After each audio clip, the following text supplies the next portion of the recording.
Senhoras e senhores, sejam muito bem-vindos a mais um LagoCast. O LagoCast é o projeto oficial da Lagoinha aqui no Distrito Federal. Sempre que vem um pregador de fora, um homem de Deus ou uma mulher de Deus, a gente sequestra, traz para cá para dentro e bate um papo maravilhoso. E hoje, como vocês viram aí na capa, na thumb, tá aqui o pastorzão Guilherme Batista, meu irmão. Que alegria. Obrigado por aceitar nosso convite. Hoje ministra pela manhã aqui na igreja, né? Amém. Nós vamos ter a oportunidade de poder estar junto e de poder também compartilhar nesses minutos aqui algo especial da parte de Deus, principalmente por esse tempo, né? Pronto. Então, ó, já deixa o like, se inscreve no vídeo e a mensagem do pastor, eu vou deixar o link aqui na descrição do vídeo, porque com certeza quando esse episódio entrar no ar, ele já vai ter ministrado. Então, depois desse episódio, você já assiste a palavra, ou você já assistiu a palavra em live, né? Assiste mais uma vez.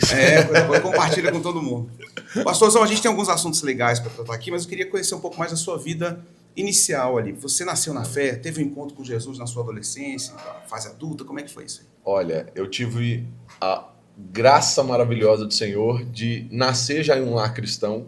Eu sou a 7ª geração de cristãos da minha família. Meu filho agora chega ali, ele tá junto comigo também, ele já é a 8ª. Uau, então os meus filhos já são a 8ª geração de cristãos. Então acho que um presente de Deus, porque a gente vem colhendo o plantio das gerações passadas, né? Então hoje poder ministrar, pregar, ver tantas pessoas entregando a vida para Jesus, eu sei que isso não é fruto só das minhas orações. Eu acho que vem um background aí de gerações que passaram e que já nem estão mais aqui, mas as orações deles perpetuam ainda, né? Esses dias atrás eu até falei algo muito especial, que a oração faz parte do DNA de Deus.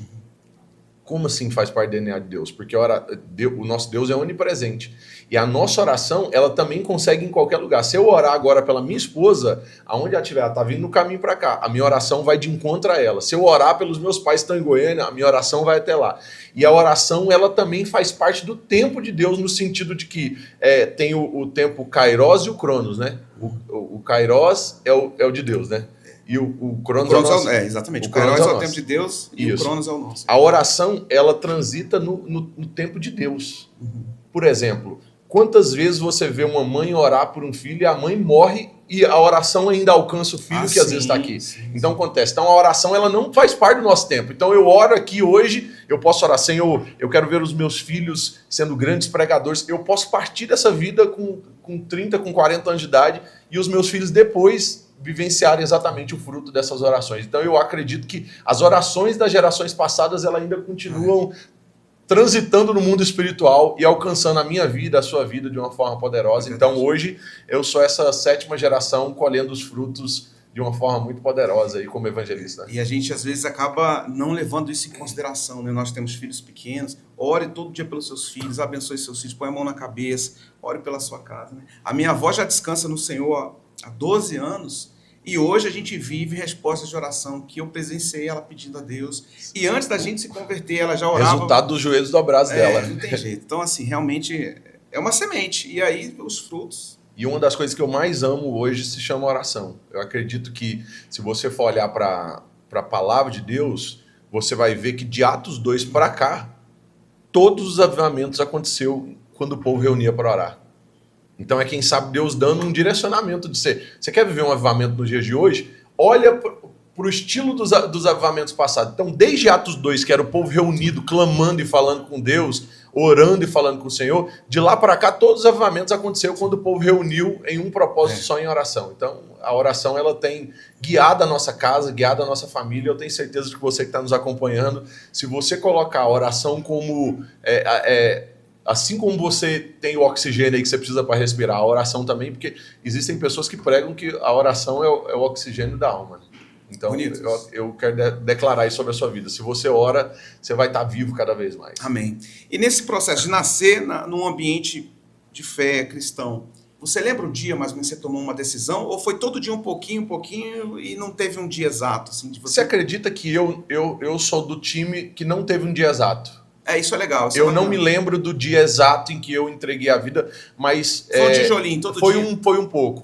Cada dia Deus lapidando, cada dia um ensinamento do meu pai, um dia um ensinamento que acontecia na igreja, vendo algumas coisas. Existem pessoas que elas preferem se apegar às coisas ruins que acontecem. Acontecem coisas ruins na igreja? Acontece coisas que não agradam a Deus? Acontece. Mas eu fui uma das pessoas que decidi me apegar nas coisas boas, naquilo que de verdade faz sentido. Então, algumas pessoas falam assim, mas o povo rouba o dízimo. Tem gente que olha para isso. Mas eu prefiro olhar para as pessoas que usam o dízimo, a oferta e os direcionamentos para abençoar tantos outros lugares. Se a gente for pegar as coisas ruins que acontecem, nós não vamos fazer nada na vida, né? Então, eu fui aquele que fui pouco a pouco. Sim. Sabe, um dia batizado no Espírito Santo, outro dia amando mais estar na igreja, outro dia sim. Então, cada dia...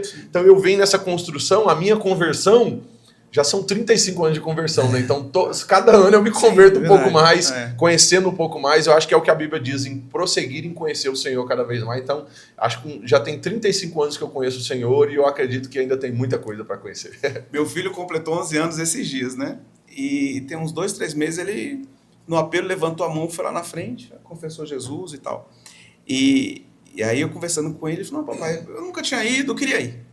Mas ele sempre foi crente, a hora, todo dia lê a Bíblia, está com a gente, já faz parte dos ministérios.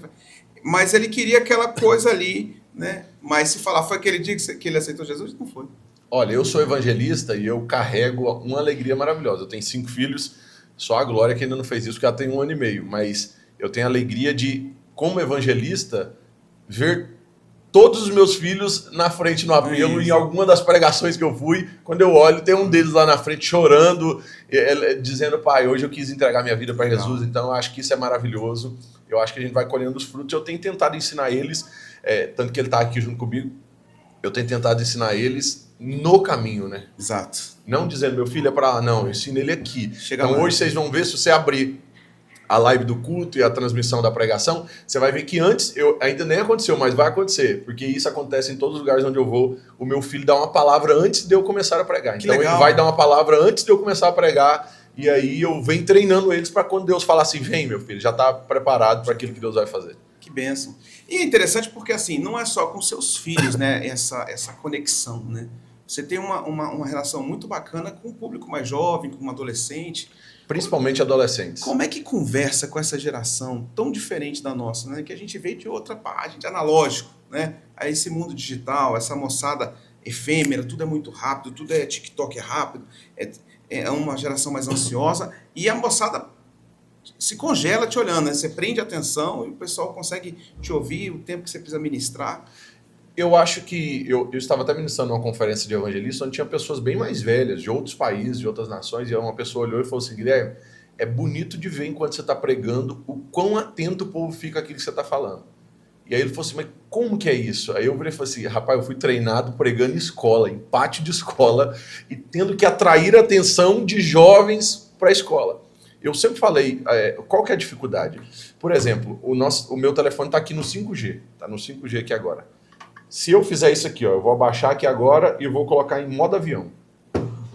Você pode me mandar qualquer mensagem que você quiser, de uma mensagem até 100 mensagens. Alguma delas vai chegar aqui? Não chega. Por quê? Tá offline, né? Eu estou em modo avião.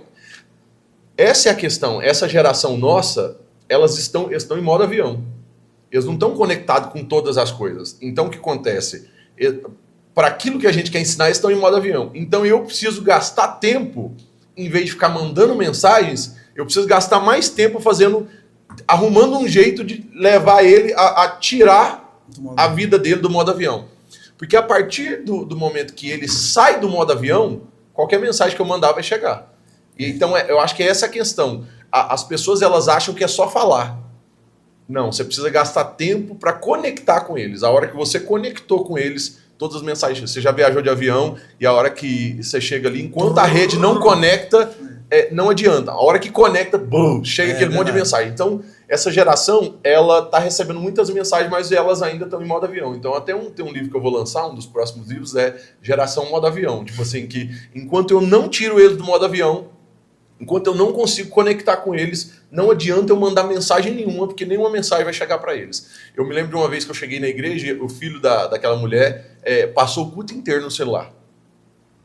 E aí a mãe virou e falou assim, meu filho, você passou o culto inteiro no celular e tal. E aí o filho virou e falou assim, mãe, enquanto o meu celular for mais atrativo do que o que estiver acontecendo ali na frente, eu prefiro ficar no meu celular. Então, é sincerão ele, né? Ele foi bem sincero naquilo que está acontecendo. E essa geração.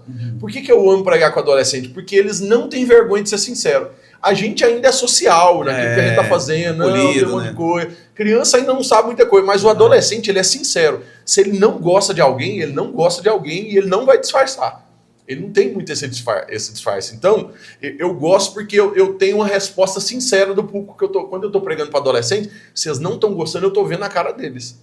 Agora vocês estão gostando, a gente já vê claramente. Então, eu aconselharia quem gosta de falar com essa geração a gastar tempo para se conectar com eles, entender as dores deles. Então, como eu preguei muito em escola pública, eles sentavam comigo e contavam os problemas, então eu comecei a ter empatia pelo problema deles e entender, tipo assim, ó, eu sei que isso aqui você está passando é por conta disso, é por conta de outras coisas, e aí eu comecei a saber também falar o linguajar deles, então por isso que eu estou tentando agora mudar para uma outra nação de língua hispana, porque eu quero alcançar as escolas de língua hispana.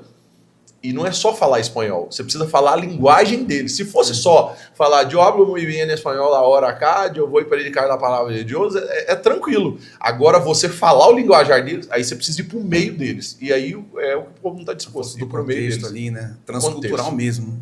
Você ir para dentro da realidade deles. E você que já tem ali uma média de 1 milhão de seguidores nas suas redes sociais e tal, nasceu pregando escola, sempre em ambientes assim, às vezes até mais polêmicos também, grandes estádios aqui, a gente vê nas suas redes, sempre multidão. Esse fato do Charlie Kirk, que a gente viveu ali, de um hater no meio de uma palestra, muito parecido com o que você faz, né? De estar pregando e tal. Mexe um pouco no seu coração, o que você vê? Porque, assim, aquilo que aconteceu no lugar mais democrático do mundo, no Brasil, que nem é... Tá nem é tão assim. Você acha que isso reverbera de alguma forma? Pessoas com seu exponencial de evangelismo, de pregação, de alcance, sentem alguma coisa quando vê notícias assim? É triste, é algo assustador, né? Porque se você viu também as matérias, além da morte dele, você viu o maior oponente dele, que é um jovem que grava uns podcasts. Sim. Emocionado, chorando, porque aquilo dali ultrapassou o limite do respeito, da ética. Eu tenho o direito de não concordar. A divergência de ideia é uma coisa. Mas eu não tenho o direito de fazer aquilo que aconteceu. Então, assim, nós vivemos em um mundo louco como esse. Nós estamos sujeitos a isso que vai acontecer, né? Então, eu estou ali num pátio de escola, eu estou, às vezes, em lugares abertos, em cruzadas, em lugares onde a gente vai. Mas eu acho que não se diferencia muito da realidade dos homens da Bíblia, que também, na época deles, eles estavam pregando, e a hora que estavam pregando, alguém... não matava, a grande parte deles não matava ali desse jeito, mas levava eles e ia torturar. Sim. Os grandes homens, discípulos da palavra de Deus, todos eles foram mortos por pregar a verdade. Então, assim, eu acho que é desesperador porque é triste, né?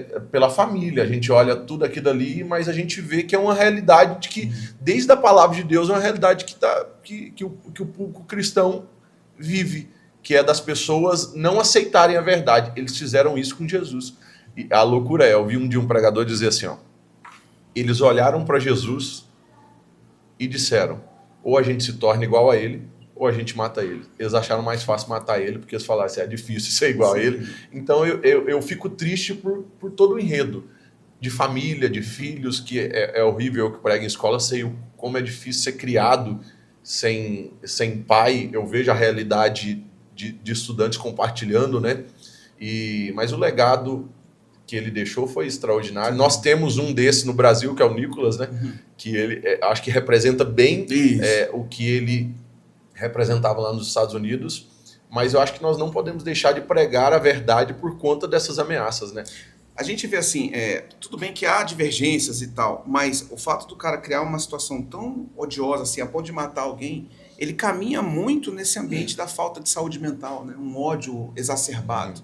Aí você chegou aqui com essa camisa bonitona, tal, maneira, e aí você já disse que tinha relação com essa questão do mês de setembro e tal. Eu queria que você falasse um pouco sobre isso. Olha, nós estamos no mês de setembro e cada mês tem os seus títulos específicos, né? Outubro, depois vem outubro Rosa? Outubro? O rosa que é outubro? Novembro azul. Outubro rosa, novembro azul, aí o setembro amarelo, tem maio laranja. E cada um deles carrega uma vertente de um apelo social, de uma ajuda. E o setembro, ele é um dos meses onde eu mais trabalho com relações à escola, porque é o setembro amarelo com relação ao combate, à prevenção ao suicídio, à depressão e essas outras coisas. Então, eu estou usando essa camiseta, é a primeira vez que eu estou usando ela, por conta de um devocional que eu estou lançando para presentear nas escolas, que é o devocional Já Deu Certo. Não de Já Deu Certo, é Já Deus Certo. Legal. Que quando a gente coloca Deus em meio ao caos, nesses devocionais que eu estou fazendo agora, a gente vê que os próprios homens e mulheres de Deus passaram por dias de muita angústia, de muita dor, de muito sofrimento, momentos onde você vai ver o salmista dizer assim: Senhor, apressa-te em me socorrer. Um cara que está pedindo socorro desse jeito, a alma dele está aflita. Só que você vai ver esse mesmo salmista em outros momentos dizendo assim: Senhor, o Senhor é bom, o Senhor é maravilhoso, o Senhor tem cuidado, o Senhor respondeu às minhas orações, o Senhor ouviu o meu clamor. Então, assim, esse momento que às vezes as pessoas estão passando de dor e de sofrimento, eu declaro na autoridade do nome de Jesus, ele vai passar. Amém. É um momento que você está passando, que está forjando você em alguma coisa. E uma situação que aconteceu uma vez, depois, pode até colocar esse link desse vídeo, que é de um vídeo de um rapaz, quando eu estava voltando de umas escolas que eu estava falando, no interior de Goiás, e esse rapaz estava no meio da rodovia para suicidar. Era perto das 3 da manhã, era 2h40 da manhã. A hora que nós conseguimos tirar ele da rodovia, ele falava o tempo inteiro: eu quero morrer, me deixa morrer, eu quero morrer, me deixa morrer, tal. Por que vocês estão aqui? Nós viemos aqui para ser instrumento de Deus para a salvação da sua vida. Aí a gente tira ele da rodovia e o interessante do vídeo é porque a hora que eu falo que eu quero orar por ele, o vídeo fica interessante porque ele olha para mim, a hora que ele bate o olho em mim, o demônio fala na boca dele no vídeo. Tá registrado isso. Tá registrado, é a coisa mais assustadora, porque aí ele não vai falar mais em primeira e segunda pessoa, ele vai falar em terceira pessoa, ele vai dizer assim: eu vou matar ele. A vida dele é minha. Ele começa a falar, e aí aquilo ali, aí eu oro por ele, repreendo o demônio da vida dele, o espírito maligno que está sobre a vida dele, assim como Jesus fez, e aí o espírito vai embora. E aí ele não sabe nem onde ele está mais. Ele retorna à consciência. Retorna à consciência, e ele vem dizer para mim que era um obreiro, que já tinha aberto a igreja daquele bairro, que não sabia o que estava acontecendo ali naquele lugar, e aí a gente vê que essa geração ela está aprisionada por um mal. E aí, se você dá um descuido, o inimigo te leva. Sim. Porque enquanto nós estávamos falando com ele à beira da rodovia, teve uma hora que passou 2 carretas de uma vez só. Ele estava no meio da rodovia. Tinha 2 minutinhos que nós tínhamos tirado ele da rodovia. Então, se ele estivesse no meio da rodovia, uma daquelas carretas teria acertado ele. Mas nós chegamos na hora certa, com a palavra certa, no momento certo, sendo instrumento de Deus. Então, o Setembro Amarelo, ele é uma forma da gente alcançar essa geração que está perdida. E aí, todos os dias de setembro, eu faço live às 23 horas, às 11 horas da noite. A noite, para quem está angustiado e depressivo, é desesperador. Imagina. Então, esse momento ali, a gente entra, traz uma palavra de... A live é pelo Instagram? Pelo Instagram, estou no meu Instagram, Guilherme Batista. Aí você vai entrar lá e você vai poder participar. Nós estamos hoje é dia 21, então hoje é a live de número 21. Ainda tem mais 10 lives aí, né? 9 lives até o dia 30. Aonde nós estamos clamando e buscando ajudar essas pessoas que durante esses 30 dias serão alcançados. E aí o que é o melhor de todo? Quando eu chego nas igrejas daqui 1, 2 anos, essas pessoas me encontram. Guilherme, eu estava lá na sua live. Eu estava lá em Juazeiro do Norte, chegou um casal. E aí o homem chegou para mim e virou e falou assim: cara, eu preciso te pedir perdão. Por quê? Porque minha esposa estava passando por uma depressão, por um monte de coisa. Eu não sabia como ajudá-la. E aí ela começou a acordar de madrugada para assistir umas lives. Porque eu já fiz live às 23, mas fazia às 3 horas da manhã também. E aí minha esposa começou a acordar de madrugada e eu fiquei revoltado com ela. Porque tipo assim, o que essa mulher tá acordando 3 horas da manhã para ficar assistindo um homem? É a cabeça do cara. E aí, tipo assim, ela foi alcançada, ela voltou para Jesus, ela reconciliou, ela tomou um posicionamento na vida dela, ela foi alcançada através daquela live, que era uma live que ajudava, e aí o marido dela estava dizendo assim: a minha esposa participou e minha esposa se tornou outra pessoa. Minha esposa hoje é pregadora da palavra. agora, nesse final de semana que eu tava. E o cara tava testemunhando uma coisa que aconteceu em 2020. Então, tipo assim, são 5 anos depois e eu tô ouvindo um testemunho de uma live lá de trás. Colhendo frutos. Colhendo. Então, assim, eu tava até pregando sobre essa questão das redes sociais e eu deixo claro, a Bíblia diz assim, ó, ide por todo mundo e prega o evangelho. Nunca foi tão fácil de ir em todo mundo pregar o evangelho. Se você é o cara mais preguiçoso do planeta Terra, você tem um celular que você pode postar um vídeo, uma mensagem que vai alcançar a vida de alguém. Então eu gasto o meu mês de setembro, eu gasto as minhas noites ali, às vezes dias que eu preciso dormir mais cedo, que eu não posso, que tem a live às 11 horas, para poder alcançar o coração de quem está desesperado, angustiado. E aí nós estamos lançando esse devocional, já deu certo. Porque eu acredito que quando nós colocamos Deus em meio à nossa vida, a gente tem a oportunidade de vivenciar coisas extraordinárias. Que bênção. Pastorzão, e assim, para a gente encerrar, porque o culto de celebração já começou, né, já está acontecendo ali, já está na oração, e eu tenho que liberar o pastor, mas me fala só assim, quem quer te encontrar hoje? É só no Instagram, tem outras redes, como é que é? Olha, a principal rede minha é o Instagram, onde eu faço as lives, onde eu posto ali tudo aquilo que acontece. Se você acompanhar aí, Guilherme Batista. No Instagram nós estamos com 975 mil pessoas, nos ajudam, nós estamos chegando a 1 milhão. Não, gente. Ajuda aí, pelo amor de Deus. Só nessa live aqui nós vamos bater esse 1 milhão. Olha aí, pronto. Olha, e no TikTok nós já temos 1 milhão e 300. Nosso YouTube, ele já são quase 100 mil pessoas no YouTube. Que então, legal. Mas principalmente Instagram e TikTok é a minha frente de trabalho, onde eu alcanço os jovens de uma forma mais intencional. Que benção. Pastor, obrigado. Foi uma alegria. Deus te abençoe. Obrigado, Corrido, gente. foi 20 minutos, 20 e pouquinhos, mas aqui realmente... Esse é o perfil do Como Lagocast. não vai ser a última vez que eu venho aqui, então cada vez que eu vier a gente grava 30 minutinhos. Pronto, é isso aí. Eu ia terminar dizendo isso. Tem que voltar aqui pra gente conversar mais. Se Deus quiser, já nós estamos de volta para compartilhar mais. Tamo junto, gente. Fica com Deus. Que bênção. Olha, se você gostou desse episódio, claro que se você vai deixar o like. O que você vai fazer? Esse é o dever de casa. Se inscreve no Instagram do pastor e compartilha esse link para o máximo de pessoas que você puder. A palavra administrada neste domingo também já está aqui na descrição. Assiste e seja muito edificado. A gente vai ficando por aqui, mas tem muitos outros episódios do Lagocast para você assistir. Beijo no seu coração, forte abraço. Até mais, tchau, gente. Tchau.